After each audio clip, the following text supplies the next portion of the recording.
Have you ever thought about how one single, seemingly obscure question could literally rip an empire in two? And not just that, but redefine the very nature of a savior for billions of people? Well, that's exactly what happened back in the 7th century, and it all started with this. Did Jesus have one will or two? I know. It sounds like a question you'd hear debated in some old dusty library, right? But believe it or not, the answer to this question would determine nothing less than the very meaning of salvation itself. And we're not talking about some polite philosophical chat here. Oh no. For decades, this question sparked a bitter war of faith that tore the Byzantine Empire apart, pitting emperors, popes, and patriarchs against each other. So how on earth does a theological question lead to an actual war? Well, the Byzantine Empire was already on shaky ground, and ironically, a so-called compromise that was designed to bring everyone together was actually doing the exact opposite. And right at the heart of this whole crisis was this one doctrine, an idea called Monothelitism. The name literally means one-willism, and let me tell you, it was a theological ticking time bomb. See, monothelism was first proposed as a way to unite the church. The idea was pretty simple. Okay, so Jesus has two natures, divine and human, but maybe they were both driven by a single, unified will. It seemed like a pretty neat solution, but it had a catastrophic flaw hiding just beneath the surface. And here is that flaw. Think about it. If Christ didn't have a genuine human will, then was he really fully human? And if he wasn't fully human, then our own flawed, broken human nature was never really healed or redeemed by him. The entire meaning of salvation was suddenly on the line. So after decades of this total chaos, Emperor Constantine IV Pogonatus, he'd had enough. He decided to end the crisis and bring back some harmony. And he did what emperors did back then when the faith was in peril.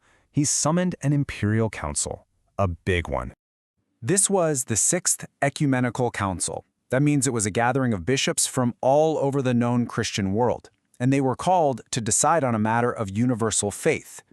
For nearly a whole year, they all met in the imperial palace with one goal: settle the question of Christ's will once and for all. And their guiding star was going to be a letter, arriving all the way from Rome, from Pope Agatho. So the council gets together, and it confronts this one-will compromise head-on. Drawing from Scripture and from tradition, it laid out the orthodox solution, a doctrine that we now know as ditheotelism, which is just a fancy way of saying two-willism.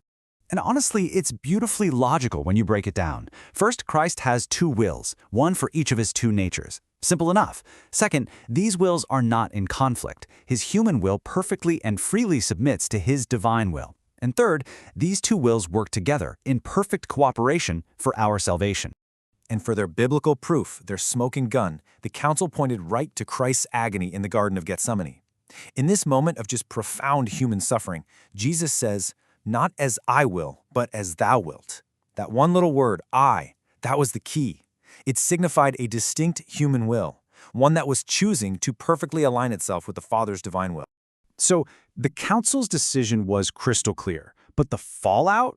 The fallout was nothing short of dramatic, because in condemning the leaders of the one-will movement, the council did something unprecedented and really shocking. The council anathematized, that's a fancy word for formally condemning and excommunicating, the key architects of the heresy. It deposed Macarius, the Patriarch of Antioch, because he stubbornly clung to the one-will theory. But then came the bombshell. It also condemned a former pope, Honorius I, who was already dead. So how in the world does a pope end up being condemned as a heretic by an ecumenical council? Well, decades earlier, Honorius had written this letter to one of the main promoters of Monothelitism. The letter was really ambiguous, and it kind of seemed to support their view. The council, in all its zeal, just labeled him a heretic for it. But the story doesn't end there. And this is where the story gets a critical twist.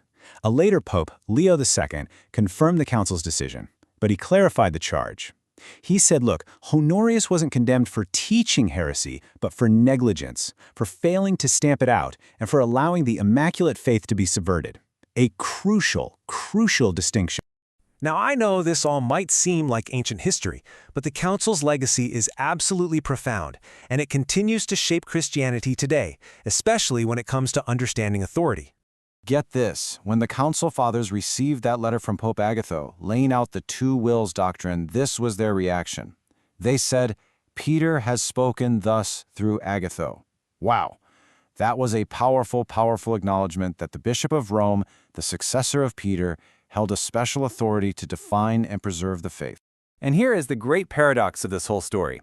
A council that is famous for condemning a pope actually became a cornerstone for the doctrine of papal primacy, the idea that the pope holds a unique, supreme authority. It showed that the council looked to the pope as the firm rock of the faith, that its decrees needed his confirmation to be binding, and that a later pope even had the authority to clarify and modify a council's ruling. It's wild when you think about it. But ultimately, the Council's greatest achievement was theological. By insisting on two wills in Christ, it basically completed the early Church's definition of who Jesus is. It ensured that for centuries to come, Christians would believe in a Savior who is not only fully divine, but also truly and fully human. So, all this leaves us with a final thought. These ancient debates, they're not just historical relics. They force us to ask timeless questions about the relationship between doctrine, authority, and belief. Questions that are, you could argue, just as relevant today as they were 1,300 years ago.